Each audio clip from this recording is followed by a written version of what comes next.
Hi guys, welcome back. Today we're in Mercersburg. We're at Buchanan State Park birthplace. Buchanan State Park birthplace.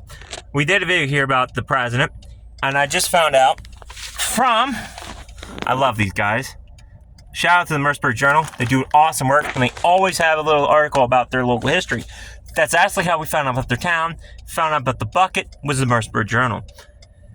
So, apparently there was a brewer out here I just recently found out. And back in the time during the 1800s, we're going to do the facts when we go across the road.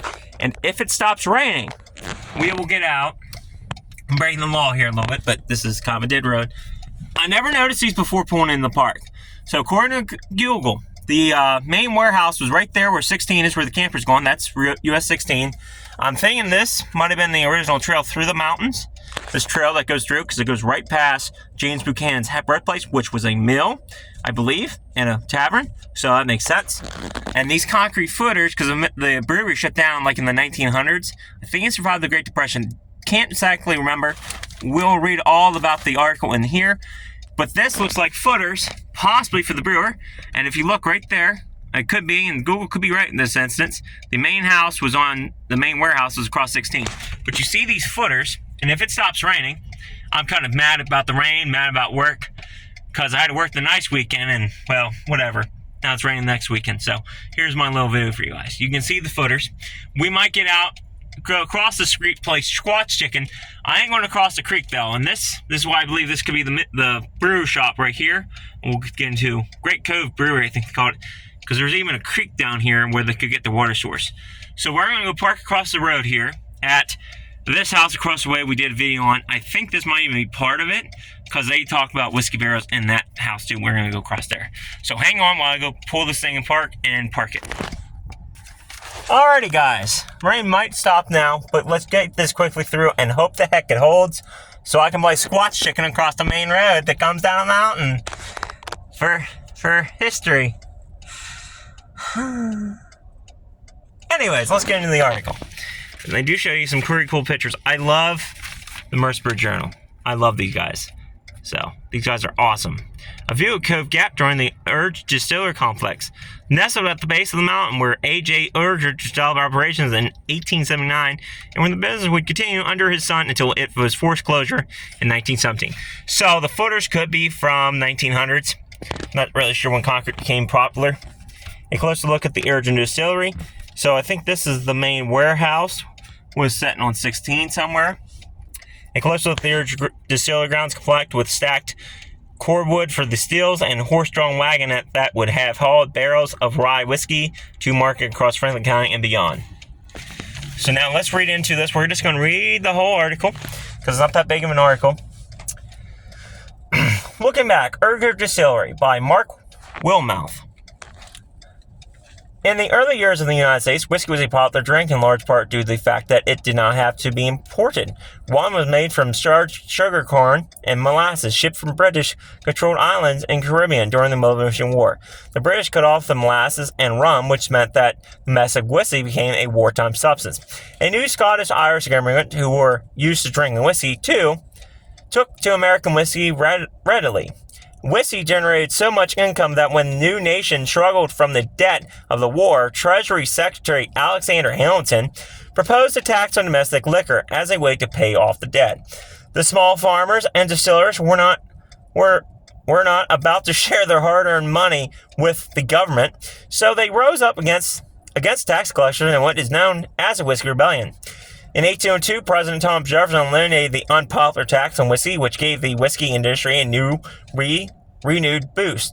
By the 1820s, whiskey sold for 25 cents a gallon, making it cheaper than beer, wine, coffee, or even tea. In the 1830s, the growth of American industry and mass production led to a decrease in the practical of small family-owned distillers. Additionally, the emergence of the American temperance movement further diminished the profitability of whiskey production. The Unger family was among the few families that thrived in contrast to many smaller businesses. They gained a reputation for producing rye whiskey that was regarded as some of the finest. Dave Frederick Unger acquired his skills while residing in Washington County, Maryland, around 1846. He relocated his family to a farm situated approximately 3/4 of a mile from Waynesboro, PA. In October 1853, he moved his family once more to Cove Gap, where he found the Unger Distillery, which would operate for several generations. Dave passed away in 1862, and his son, Aaron Grisman, known as AJ, assumed control of the family business. Under his guidance, the business expanded and gained recognition throughout the region. It became one of the largest producers in the country in 1862. This is why I'm doing this video. It was the largest producer of whiskey in 1862. In 1866, AG formed a partnership with George W. Smith, which was mutually dissolved in 1867 and 1869. AG entered into another partnership with Isaac Holling. They remained partners until the autumn of 1879, when AG established his own distillery at the base of the mountain in Cove Gap, which were at the base. And AJ died in 1910, and his son, David William, D.W., and Elmer took over the operation. Elmer withdrew from the business in 1912, didn't continue the business until it closed in 1917. The business ceased operation due to new legalizations, not because D.W. wished to exit the industry in 1914. All distilleries experienced a reported decline in sales, due to a growing trend towards prohibition.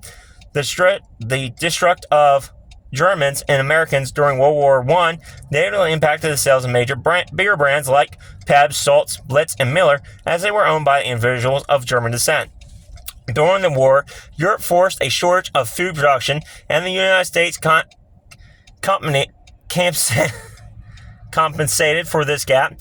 Consistently, the Food and Fuel Control Act was enacted, prohibiting the use of grains or foodstuffs for production of distilled spirits. The Food and Fuel Control Act was enacted at 11 o'clock on the night of September 8, 1917. During this time, there were 4 distilleries located in Franklin County: Penmar, Waltz, Johnson's, and Urger. Among the Urgers was the only distillery that continued to operate until the very end, while the others had already halted their operation. On the evening of September 8th, the Urger distillery shut down at 6 p.m. with a dispute revenue collector present. The debt revenue collector present to formally cease operation. Following the end of Prohibition, these restrictions were removed, but it was too late for the Urger family. At that time, the business and its operations were handed down to the son, while D.W. and his other daughters. The Urger distillery had a significant output prior to Prohibition and was quite renewed. It is thought that had it resumed operation after the ban, it might still be in business today. Currently, the vintage Urger bottles are sought after collectibles, frequently available at online sales or auctions. The Urger whiskey claims to fame is that it was served at the inauguration of James Buchanan, who was an admirer of the drink in 1905. W. McCurr recounted that while he was employed at the Gap Plow Manager during the Buchanan campaign, he witnessed Mr. Buchanan visiting David's residence. A sizable pitcher containing 15-year-old whiskey was presented, and Mr. Buchanan poured himself approximately half a pint and consumed it. So Mr. James Buchanan actually drank this whiskey. So like I said, very cool. And you gotta think, if this guy never shut down, right, and reopened it after the that act in World War I, these guys could be rivaling Kentucky whiskey. Jack Daniels, Kentucky whiskey. Think about that. A Pennsylvania brewery going after Tennessee whiskey. I wish it happened. It didn't. So that's why it's important, I feel like. Even though it's beer, it was still the number 1 largest seller of whiskey in 1800s.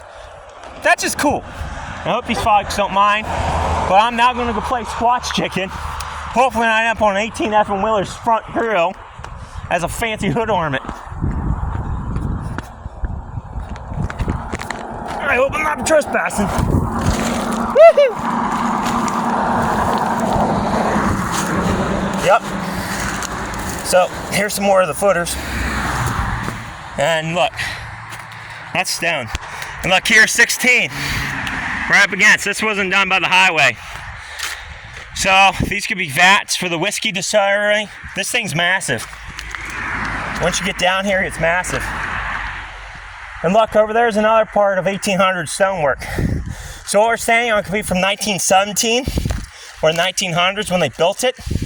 And look, you can see the brickwork. The building went this way into the weeds. You can see the wall there.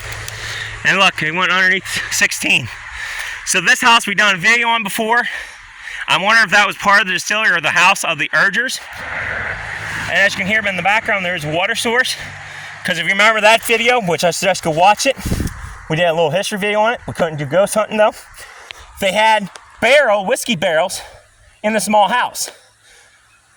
Whiskey barrels, and we're at a whiskey plant. So this is all footers for this distillery. Look here, water source. It looks like there used to be something along the creek. Now I'm rushing because I don't want to cut out in the rain, but I also want to show you this and share you this history of the #1 producing a whiskey manufacturer in the 1860s was here in Mercersburg, Pennsylvania. And the footers are still here. I never knew they were here. Now we're gonna go through snake-infested weeds and ticks to get to the other footers. So you remember that picture, there was a couple houses. I think this was the main warehouse because it looks like that might have been a vat. And over here might have been a storehouse along with another structure. Gotta watch for copperheads and stuff like that. And here's another footer. We're actually inside of it right now. Copperhead territory. Look, this is from the 1800s. The stone walls mixed in with the concrete. You can see that. We're down in this thing. This is awesome. I'm glad the rain held. I don't know if I'm trespassing. If I am, just don't do this. You can get shot or arrested. So this structure's from the 1800s, whatever was here, because it's a stone footer. Look, here's another from the 1900s. This here's all footer. Holy heck. How did I never know this was here? I don't know if that wall was from them or not. It could have been. But this footer is definitely the brewer. It's massive. And if that house was part of it and the warehouse was across the street, I am standing at the Unger Distillery, talked about in that paper. It's still here but buried. Wow. Look, there's more. That might be from the highway. It's hard to say. Wow, wow, wow. I never knew this was here. Let's head this way to try not to fall into a pit. So this is why I think this is from the 1900s. This is concrete. They wouldn't have had concrete in the 1800s, nor would they have used it as readily as this. And it's also board form. So you can see wooden boards. They took boards, slapped them on. Modern concrete, they used steel. Maybe one of their whiskey bottles. But it was reported to be here at the entrance of Buchanan State Park, and I believe they're right, because across the streets we had whiskey barrels moved into a shed with wet concrete. Maybe that wet concrete was left over from when they built this place.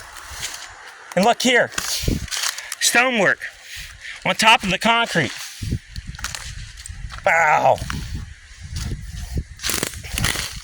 This is awesome.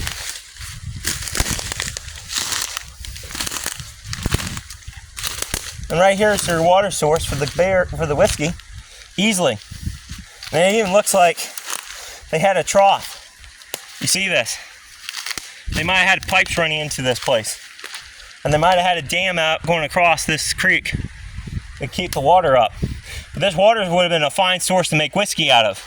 But you gotta think the brewing process would have killed any bacteria in this water. Look here. It's probably just an old piece of pipe. I think this is it. I'm gonna go check this section out over here. It's so hard in Pennsylvania to tell what's what, because look how thick this is. Want some Sprite? That's what they're famous for now, is Sprite. That's a little expired. Sorry about that. That was a little funny. Let's see if there's anything back this way. Again, I gotta watch for copperheads and rattlers. This is prime territory for these suckers. Might have been a post out here at one point, or that was just discarded. I don't know. This is all wood pile. We might be out of the brewery right now. Let's head over this way. There's some more stuff I seen. Again, watching for copperheads. So here's some stones, and here's some piping.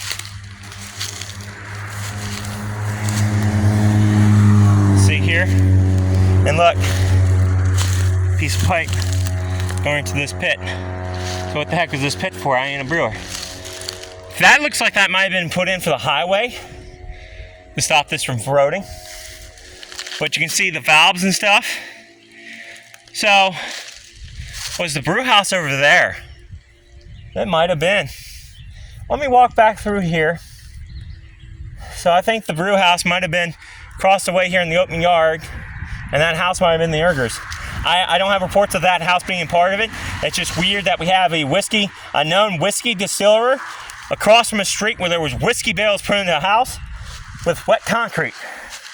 I'm only saying, is it possible in the 1900s, whenever the Unger Distillery expanded a little bit because the business was so good, they probably expanded or reinforced the buildings, that they had some leftover concrete enough to do that shed, and somebody just took it and used it.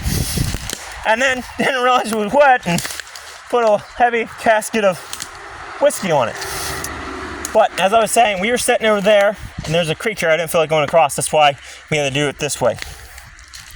But I never knew this was here. And I went down that park twice for y'all and for my dang dog. And actually a couple times. Holy heck, I love this stuff. When I just thought we were done with our local backyard history, it comes up and slaps me in the dang face. God, I love this stuff. So in that picture, you can see two structures. 1, 2, and I think this is the main distillery, and any other footers are probably long gone. But like I said, these look like vats. Look here. That's just maybe a modern coffee cup. It's hard to say. Because, well, the highway's right there and there's a bunch of litter bugs. I never knew this was here. This is awesome. Yeah, it also looks like that's a vat. Look how that ramps up. This might be where they made some of the whiskey. It was right in here. I don't know how whiskey's made. I know they have copper kettles. So could this be in line with like stainless steel or copper? Because look, there's like a ramp dump. Wow, this is awesome. This is flipping awesome. Oh my God, and this, guys, were the major distiller in America in the 1800s. In my backyard. Wow, wow, wow, wow. All right, let me see if I can get back up the road. I almost fell on my ass getting down here. I'll get back across and shut this thing off. That way, if I fall on my ass, y'all can have a laugh track while I fall on my ass before getting ran over. No. No. Well, that was fun. Woo.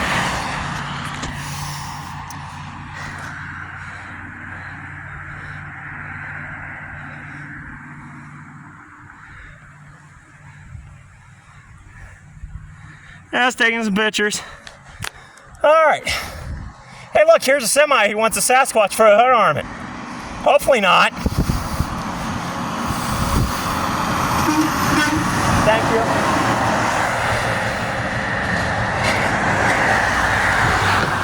The stuff I do for history.